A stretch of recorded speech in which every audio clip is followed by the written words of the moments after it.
We continue the Shir, the Arizal Sichos HaRan, Sicha Hey. These Sichos, by the way, are the sayings of Arizal. They also are an addition to the Titus of Arizal and Kutei Maran. Of course, there that sefer is much deeper. These are sayings of wisdom, which were said not as regular Titus, but just as the regular Sichas Chul or Sichas Teda, short sayings by Rabbi Nachman, which were so deep, contained so much wisdom that R Nosson recorded these. Now, most of these sayings, of course, may sound simple, yet it's important to note that without Rabbi Nachman's revelation, we would never know about the depth or the importance of these topics. It is known when Rabbi Nachman says da as a opening term before a topic. Da means you should know that. Rabbi Nachman says da, it means that this topic emanates from the Elam HaAtzilus. There is Teda that comes from the lower worlds in heaven, the highest world in heaven, the Atzilus, and that is above, way far above the heavenly world of the angels, or the throne, heavenly throne. Elam Atzilus is the top world, corresponding to the letter Yud of Hashem's name, and Teda that comes from there requires the preface Da, know something which is unknown till now. Last week in this paragraph we spoke about how Rabbi Nachman condemned the Sfarim, the books written by philosophers, condemned the topic of philosophy. And as has been explained previously, Rabbi Nachman said that studying these books of philosophy is a spiritual poison.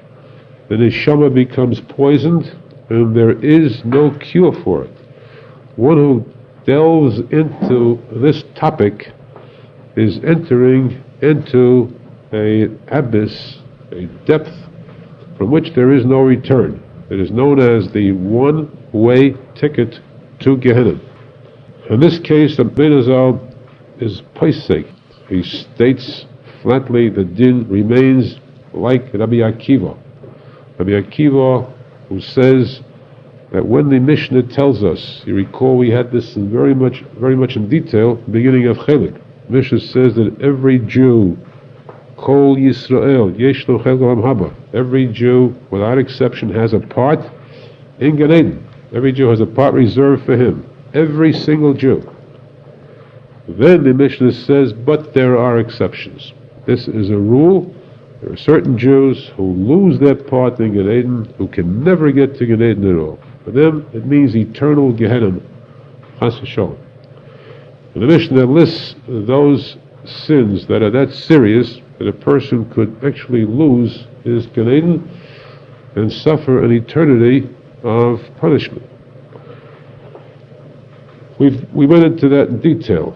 Rabbi Akiva argues, Rabbi Akiva disputes this statement and says it is not only those mentioned by the Rabbonim, by the Chachamim. Rabbi Akiva also adds one more. One who reads Sfarim Chitzonim, books of philosophy. Rabbi Akiva says that person too is destined to lose his Gan Eden, his chelik. He's born with a part in Gan Eden, that part is lost to him. It is instead given over to tzadikim. So serious is the sin of reading philosophy, and so great is the risk. There are whole forums written by the Rosenfeld about this point. Question of how come, the universal question always attacking this statement, if philosophy is so bad, how come such and such great chachamim of the past wrote these books of philosophy? We're speaking about books written by the Gedolim, by the Rishonim, without mentioning names because there are many of them. Many of these one which Rabbi Nachman placed the Isser on, but it was not just Rabbi Nachman himself. There are other great Rishonim too, Aharon, who stated this flatly. And again we say Rabbi Akiva himself. Rabbi Akiva was decidedly, unquestionably, the greatest of all the Tanoim. The only Tana about whom it is written, he had reached the degree of wisdom of Moshe Rabbeinu.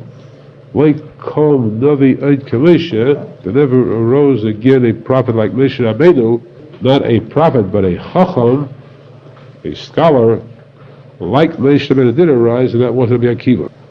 He too lived exactly the same number of years, 120 years.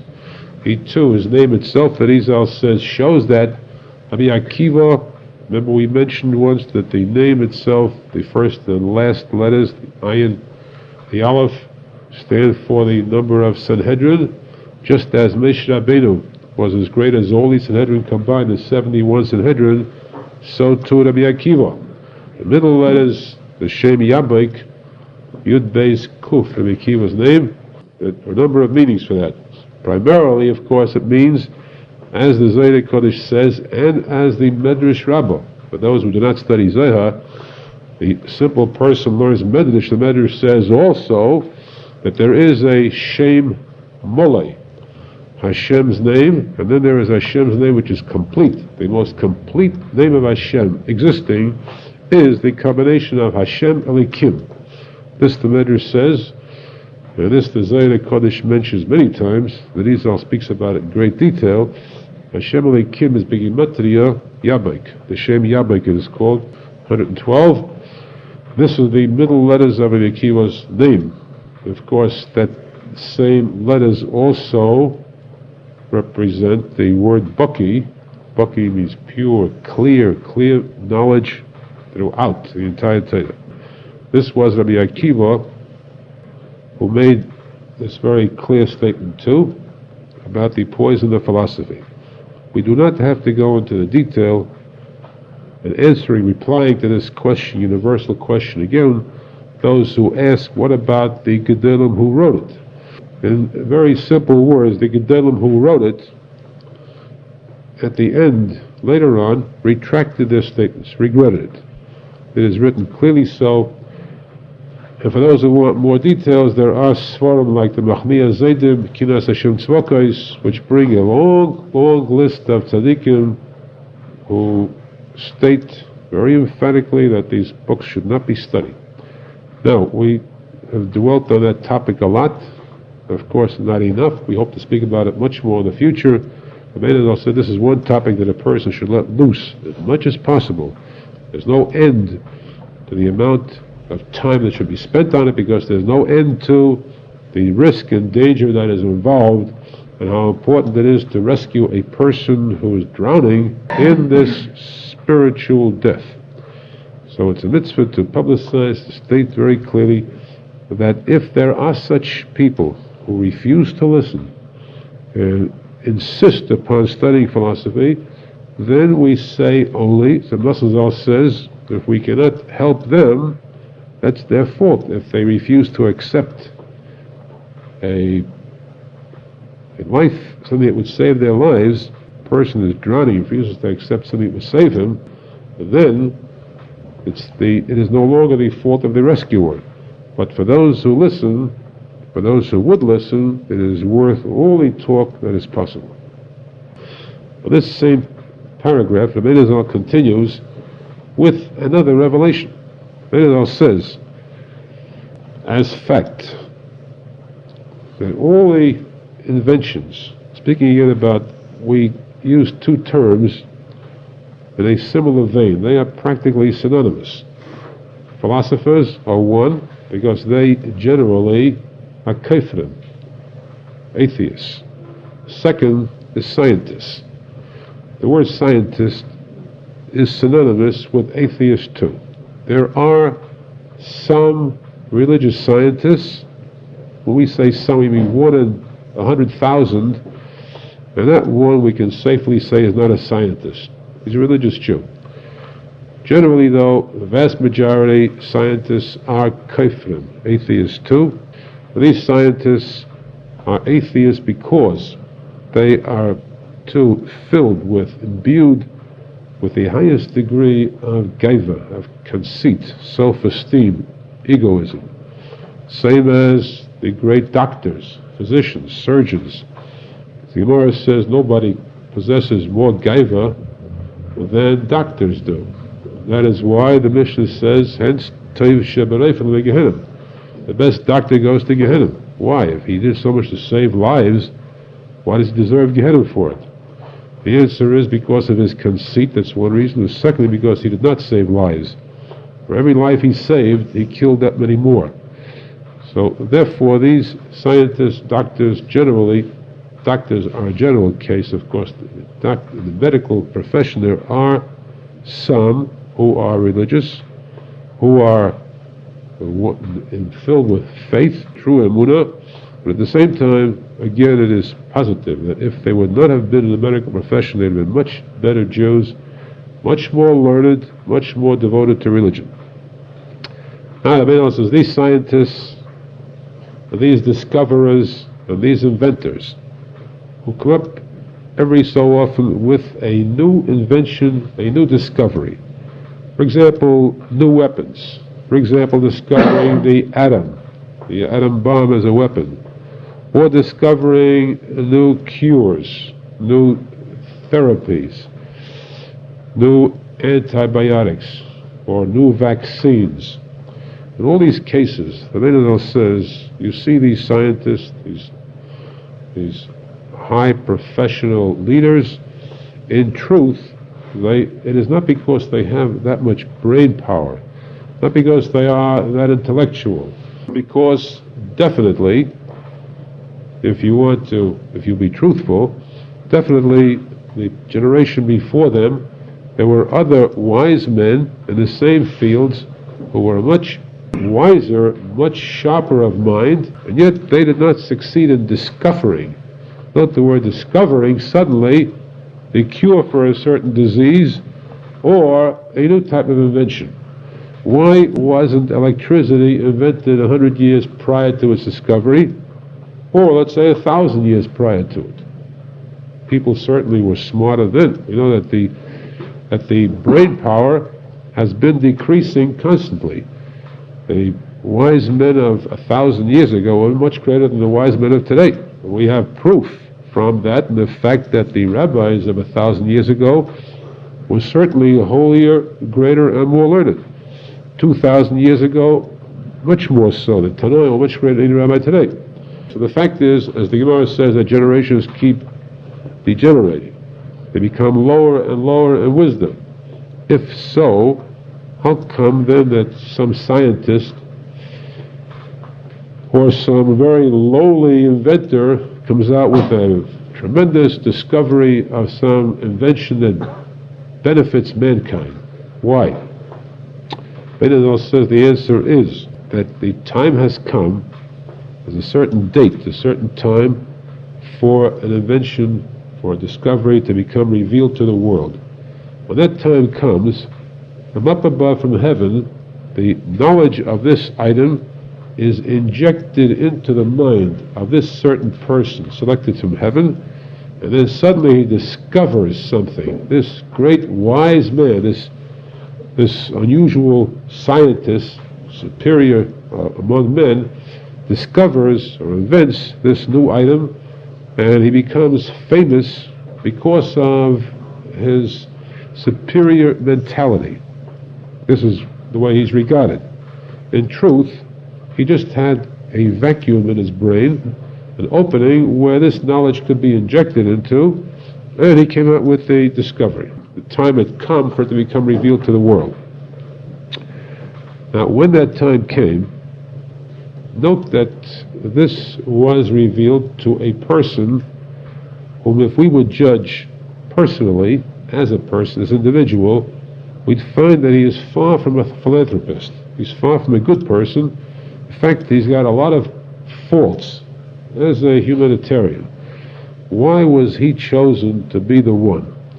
Why this person who is a drunkard or who has a tremendous chesronos, midas, character, why is he the one? As we find so many of the so-called great inventors of the past, or great minds of the past, who are lacking in character. The answer is, Arizal says, that where does this knowledge come from? Would we say that the knowledge of the atom bomb came from the Olam HaAtzilus? It did not, guaranteed. Did it come from the Olam HaBriya, HaYetzirah? Did it come from the good angels? It did not. There is a section in heaven known as the Klipos, as Tumah. There is always one opposite the other. The Sefer Yetzirah, written by Avraham Avinu, he brings about the facts of creation that Zeh li'uma zeh oso ekim. The posek said by King Solomon the Wise, Hashem created always one opposing the other. Just as Hashem created light, so did He create darkness. Just as Hashem created the potential of goodness, so did He create the potential of evil. The potential, it is there. No one is forced to take it, but it exists. Just as there are good angels, so are there Shedim, Mazikim, evil spirits, from which the show the wicked draw. The magicians and the evil forces in Egypt, and later on the Greek philosophers drew from these heavenly forces of evil. Who are these? These are the cohorts, the assistants of the Satan himself. So when the time comes for something that it does not contain Kedusha to be revealed to the world, it is true the knowledge comes from heaven. But from which section of heaven? The side of heaven that is in opposition to Kedusha. And therefore it comes generally to one who would be expected to have contact with that kind of a degree. So Menachem adds, by the same token, take something new, a discovery. Let's take a discovery in Kedusha. We have, for example, a certain item, a kasha, a question in the Gemara, question in the Torah, which has remained as a question for centuries. Suddenly, one chacham arises and comes out with a sefer based on this kasha, comes out with a remarkable teretz, beautiful answer to a question that has bothered the minds of chachamim for past centuries. Or he brings up a new dissertation, a new pilpul, a chiddush that was unknown until now. You take, for instance, the sefer, the Arizal himself. The Arizal is the master, the father of Kabbalah. Before the Arizal, most of the terms of Kabbalah were very remote, very strange to the vast majority of people in the world.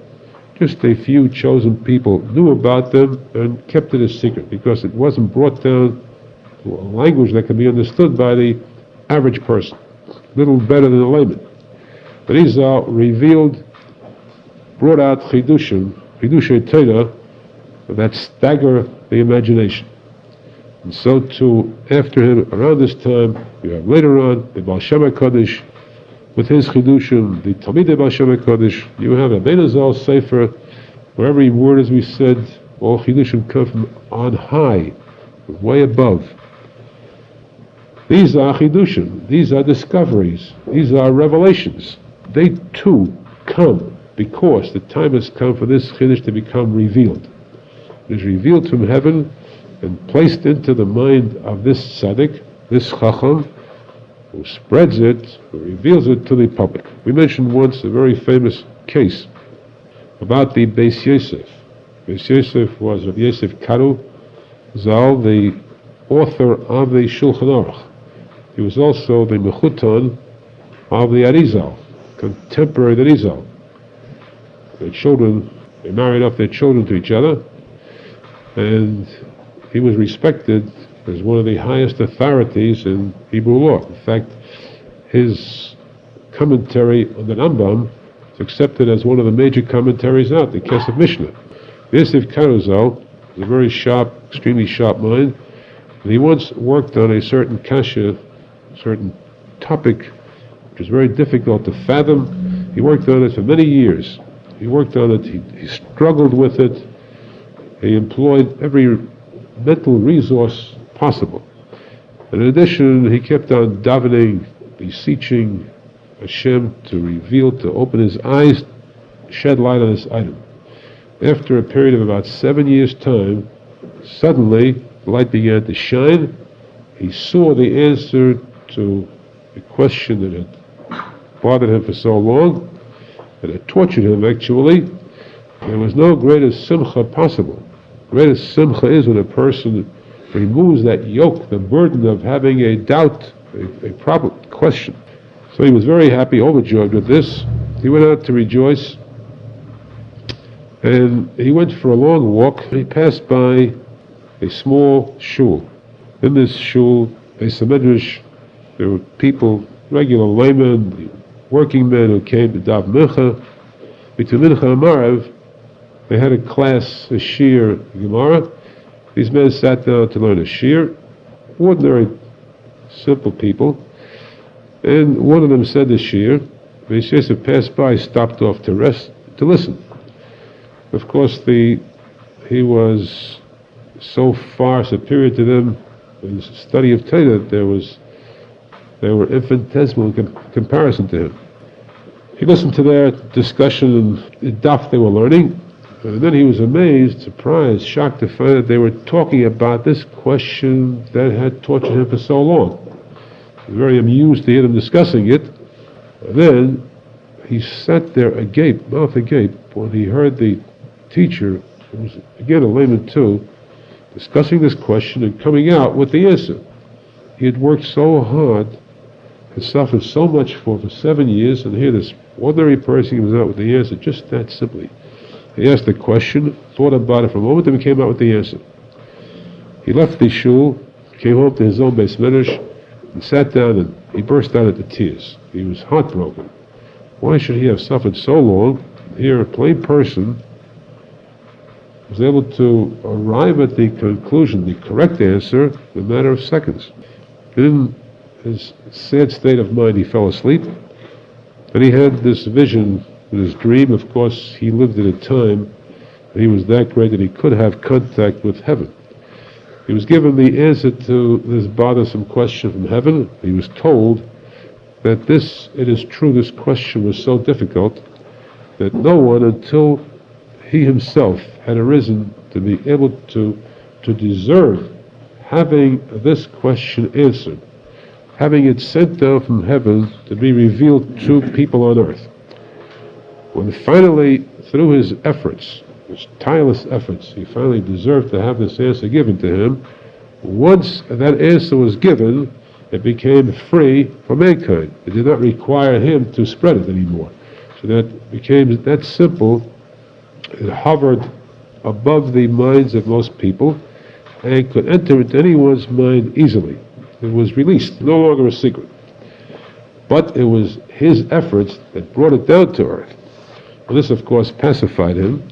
This is what the Arizal says, that all chidushim, the person comes out with a chiddush. This means any person at all who studies Torah, who delves deeply and arrives at a very good chiddush, kasha and a teretz, something which is new, has not been spoken of until now. He should know that chiddush came to him directly from above, from heaven.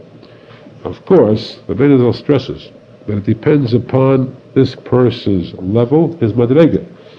Each person receives his chidushim from a different level in heaven. The lower person gets from a lower level in heaven of kedusha, of course. The greater person gets from a higher level. The Arizal said his levels, his das, came from Elam HaTzilos. The bigger the tzaddik, the higher the level they got it from. As he mentioned many times too, about the Arizal himself. Arizal, who received his knowledge directly from Eliyahu Hanavi and from the yeshivas in heaven. As he told, it is worth repeating again that Arizal's own words in the Pri Etz Chaim, where he said that on Shabbos afternoon he went to sleep for 2 hours. During his nap, so-called nap, his neshama went up to heaven, and there he was given the choice of entering any yeshiva in heaven that he would select. He went into one, and there he heard a shir, a lecture on the topic of Balak, the story of Balak and Bilam. When he awoke, he told his Talmidim that to repeat what he had just learned, if he'd attempt to repeat it, he recalls everything that he heard. To repeat it would take him 80 years' time, just for this 2-hour lecture alone. This was the greatness of the Arizal, where he got his chidushim from. Of course, that's recognizable by anyone studying the Sifrei Kisvei Arizal. But it is most important for a person to know then that all these chidushim, everything that is new, every new invention, every new discovery, every new chiddush, every new bit of information comes from above, depending upon the person himself, where he would get it from. The person who is a tzadik, a chacham, a lamdin, one who is pure, gets his chidushim from a pure, the holy place in heaven. The others get it from other places. However, the Arizal stresses, let it be known, eternally, for always, for all time, that never should a person consider an inventor or a scientist as a superior being. He is simply a messenger, he is simply an announcer, where something is sent down from heaven through this item. It could be a written word or it could come through an ordinary human being, but it is not his mentality, it's not his greatness that did it.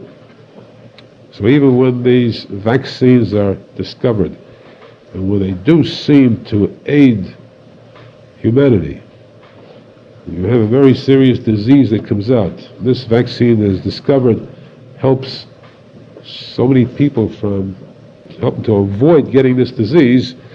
This is not due to the person's greatness, it's due to the fact that time came for it to be revealed.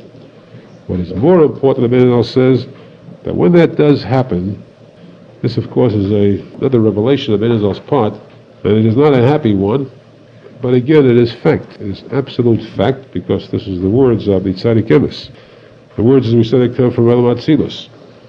Arizal said, when you get something like this, the discovery of a cure or a prevention against a very major disease, no, this is not something to rejoice about, because this means simply, as the Gemara says in the Arizal, that this disease was sent down to earth and given a time limit, a date. At the end of that date, this disease must return back to heaven, which means that there is a discovery of the cure for it. It does not mean that this disease no longer exists. It means that the carrier of this disease, the angel who brings it down to earth, is recalled and then is sent down again, chas v'sholom, with a different type of disease which might be worse. So that know that they stand in line. There is a line. You find, if you go back in history, you'll find that certain diseases that we have now did not exist before. Some try to cover it up by saying it did exist, the name was not known. That is false, absolutely false. These diseases were not known, did not exist before. There were different ones. When the time for those came to an end, the new ones came up. So that we try hard to get rid of the present day diseases, know there are others waiting online. Don't try too hard. Try better to get the cure all by davening mostly for Mashiach to come. And then Hashem says, I will cure all illnesses, I'll bring back to life all those who have passed away. You will have the true simcha forever afterwards.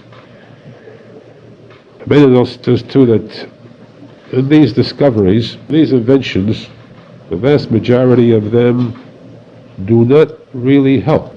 You have a discovery of gunpowder that is very damaging. The Gemara says that the one who discovers it will generally die by his own hand, by his own discovery. You have the discovery of surgery, many cases where, as has been mentioned many times before, that surgeons do more harm than good. And of course, this was scoffed at, sneered at, when it was said in the name of the Gedolei Tzadikim. Now when it comes out in the name of newspapers, tabloids, and special committees that have delved into or investigated into the medical profession, when they come out and say now that surgery has killed a vast number of people who need not have gone through the surgery, now it's believed. So it seems that we were a little bit ahead of them. The Torah was very much ahead of them in revealing this fact. The other discoveries, like these artists come out with writings, the arts or the authors of books of different types, bestsellers. These books, of course, bestsellers in art, are only things that can bring about to bad thoughts and to sin. So naturally, there is a lot of damage that is caused by them. These items are ones that come to earth only as a means of tempting, a weapon on the part of the Satan, the Zohar. It's up to the person to strengthen himself, to defend himself against these attacks, and to go out into battle against them. This is a lifelong struggle, a war against the Zohar and the Satan. Hashem HaKadosh says, in this battle, a person who stands strong and battles the Satan, goes into a real fight with him, then there are times when he becomes strong and delivers a blow that will floor the Satan. Other times he becomes weak. He becomes the victim of his own temptation, that is the Yitzhahara, and he suffers. The main thing that Hashem HaKadosh says is, who delivers the final knockout blow? That is when a person is ready to leave this world in purity, where he has won out by either having defended himself against the attack of the Satan, or if he was a victim, at least he did tshuva, complete tshuva for his sins. Ashrei to the person who can leave this world in that purity. Relevant to this, the Arizal says in the next paragraph, very next one, describing the Yetzirah. This Yetzirah, the Satan, is an angel of evil, an angel who tempts people. It is his mission on earth to bring people, to lead people into sin. Now, of course, the Zohar Kodesh says that you can hardly call him an angel of evil, because he was created for that purpose. He is told by Hashem, go out and cause these tests, bring about these tests, which will result in the good Jews, tzaddikim, receiving a just reward. So if not for the Yetzirah, then a tzaddik could never get Canadian, could never get this full reward. His reward is due to the fact that he won out on these tests. Now what does the Satan, the Yetzirah, do in order to lure a Jew to sin, to lead him to sin? Menachem says that the Yetzirah uses this ruse. He walks among people, he appears before them, and has his hand closed. His fist is closed. He places his fist in front of people and says to them, look, I want you to guess what I have in my hand. It's something very tempting. Guess what it is. And people become filled with curiosity. They begin to run after the Satan, this Yetzirah. That is, he shows them something which seems tempting. They cannot understand it fully, but they want to satiate themselves, to satisfy their desires, and so they pursue the wiles, tricks of the Satan. They do this for a long time. Some people fall deeper and deeper into this trap, this net of the Satan. Finally, after they have finally succumbed, the Satan opens his hand and shows them, look, you see what I have in this hand? Nothing. It's empty. This is what you chased after all your life. And this is what the Arizal says, chasing after sunbeams, the sun's rays. When you have the window shade open a crack, you have the rays of the sun come through. In the dark room you see this slight line of rays of the sun, and you have children who play trying to grab a handful of these rays. As much as they close their hands over this, they find their hand is empty, because this is an illusion. This is the illusion that the Satan creates with these desires. This taiva, evil desires, where a person thinks that by going after this, he'll fill his desire, he'll fill his taiva, he'll satiate himself, he'll satisfy himself, and he finds that it is not so. Because the nature is that when a person is lured, he is tempted, and he weakens, he succumbs, he's victim to the attack of the Satan. When he does fall, he does commit the sin, a few minutes later he feels very deep, serious pangs of regret. He feels very sorry, very remorseful, and finds that it definitely was not worth it. He thought he'd be happy with this, he'd be satisfied. He finds it definitely is not so. There was no real satisfaction. That's why the Paparais the Chachma, Arizal says, in the words of Rabbi Nachman, Rabbi Nachman says that a person can sometimes allow himself the luxury of descending deep into a criminal act, an act of sin. For a quarter of an hour, a person will commit the worst, the vilest sin, and sacrifice this world, this life, and Elam Haba too. Sacrifice Elam Haba because he commits a sin for which he can lose Elam Haba. This world too because he is discovered later and he is embarrassed and shamed. Or the fact that his own conscience burns within him, burns and destroys him. He does not enjoy life afterwards. Because of this simple little quarter of an hour of pleasure, he destroys so much of his own life. Arizal says, why does Aharon say a quarter of an hour? Because we know that the hour has 1,080 halakim. In English we have the hours, the minutes, and the seconds. In Hebrew we have the hours, the minutes, and the halakim. There are 18 halakim to a minute. A chelik is 3 1/3 seconds. We announce this every time we mention Chodesh, the time when the new moon appears. There being exactly 1,080 halakim in an hour, a quarter of that, the quarter of an hour, is 270 halakim. 270, Reish Ayin is Ra. What now means for that Ra, that bit of evil, Rak, Ra, Kol Hayom, the Ra of the entire day, of the entire time, that quarter of an hour which is evil, for that sake of that little bit of Ra, the person would sacrifice so much. Aharon says, awake, arise and realize the dangers that await a person by this Satan, this Yetzer Hara, who is really tricking you. The Zohar Kodesh goes further and says that the Yetzer Hara is an angel who appears before a person in disguise. He comes disguised as a woman of beauty. He tempts this victim. The Zohar Kodesh says this fool thinks that this woman of beauty is one that will satisfy him. He's lured into a private place, a private room, and there the Satan commits the sin with this person, puts him to sleep. The Satan rises up to heaven.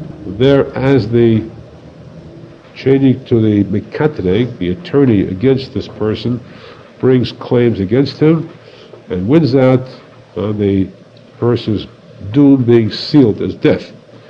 The Satan then changes to his other identity as Malach HaMavis, the angel of death, descends to this person who is sleeping it off.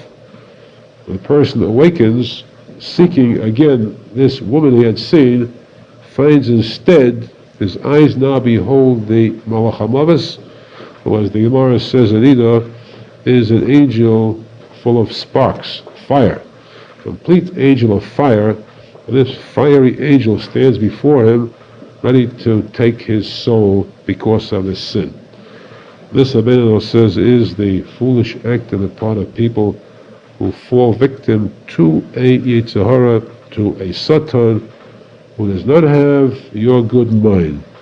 Safest thing for you to do is to avoid this pitfall, and then if you have avoided it, if you were tested, and you won out, you did not give in, but the Satan will leave you, you'll find yourself so filled with simcha, so gratified with the victory that you have enjoyed, that this will allow you an aliyah, a higher step in madrega in avodas Hashem. There's nothing that can elevate a person as much as passing a test with the Yetzer Hara. And that's why, of course, this is very dangerous, very risky. We daven every day to Hashem, do not bring us to a test because we know that we are weak. We will fall victim to it. Better we should not have the possible reward of the test, but also not the punishment that comes in losing this.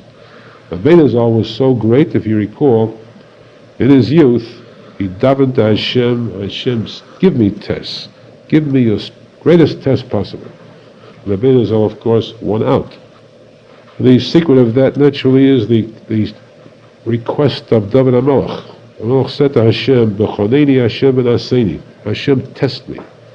Test me also, so that I can deserve being equal to the three fathers of the Jews. he was tested with Bathsheba. And of course, as the Gemara says, he could have won. He could have been victor then, but he did not want to, because it would not have looked nice as though he had, Chas v'sholom, defeated Kaviyach Hashem. So he gave in to this, though he could easily have overcome this temptation. The case of Arizal, who was a direct descendant of David HaMelech, this was the new battle, new case where he proved the greatness of David HaMelech, that this Yetzer Hara was conquerable. So therefore he davened to Hashem, give me these nisyonos, give me tests. The Gemara says that one who goes through a test with the Yetzer Hara, and he is victorious, he then is so great that he merits having a miracle done for him. You have cases where people have amazing miracles accomplished for them. You wonder why they deserve it. A simple person who has a greater miracle done than a tzadik. The answer is this person had some type of test he was confronted with, and he won out. Sometimes the person himself doesn't realize what he had done. To him it seems like a simple case, but in fact it was something that was so important, so vastly important to his neshama, he deserved having a nest done to him. This is what life really is for every Jew. The Jew comes to this world a very short period of time. His life is spent in battle. There is a war going on. Arizal says that when we learn the Torah, we learn the Navi about the Jews going to Israel and doing battle against 31 kings, and then subsequently all the rest of the kings of the Jews going into battle. This is not something of past history. A person who is wise can see himself in every one of those battles. The kings, the evil kings, represent the Satan and his armies of evil angels. The Jews represents the person's own neshama going into war against this temptation. Ashrei to the person who is victorious. Menachem says that the key now, note there is a continuity. The key to be able to win out on this battle against the Satan, against the powers of evil, the key is his prejudice. An item which is actually well known throughout the ages, and yet the Arizal revealed this in a new sense.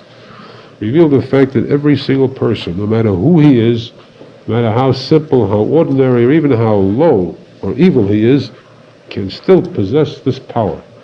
The power of his prejudice means that you do not have to be a commanding general, enter into the king's throne room. You don't have to be the minister or head of the cabinet to go into the president's private room. You can be a private, not a corporal, but a private. You can be a lowly person, a lowly peasant, and yet you have a right to enter into the throne room of Hashem at any time that you wish. There is no previous appointment necessary. Anytime you want to, rise up, begin to speak to Hashem, and Hashem will listen. Privately to you. You'll have a private audience of Hashem. This is the power of his prejudice. And this is the key that when a person feels very sad, very dejected, very crestfallen, or he feels that he is in danger of falling victim to a test, the answer is, the key is, the solution is, cry out to Hashem. Simply cry, Ribono Shel Olam Hashia. Hashem, help me. Hashem, assist me in this battle. Because I know that you sent the Satan, the Yetzer Hara to me. It's up to me to do battle myself. Yet I have the right to invoke your blessings and your assistance and your aid. I have the right to do so because this is what you want, Hashem. You want me to come before you as a child, as a small son who has turned away from his father and has done wrong. The father waits momentarily the return of this child. The child should just say, I'm sorry. The father takes him back happily. And so too a Jew who has fallen, no matter how far, how deep, this Jew can always return to Hashem and say, Hashem, I've come back. Take me back. And he's accepted happily by Hashem. This is the essence of his prejudice, private tefillah between a Jew and Hashem. This paragraph requires much more elaboration. This will be the topic in the next shiur. But again, for ourselves now, The key again, the basic key to all this is emunah. Basic key is faith. If we have faith in the words of the Torah Kedusha, the words of tzaddikim, then we can readily accept their advice.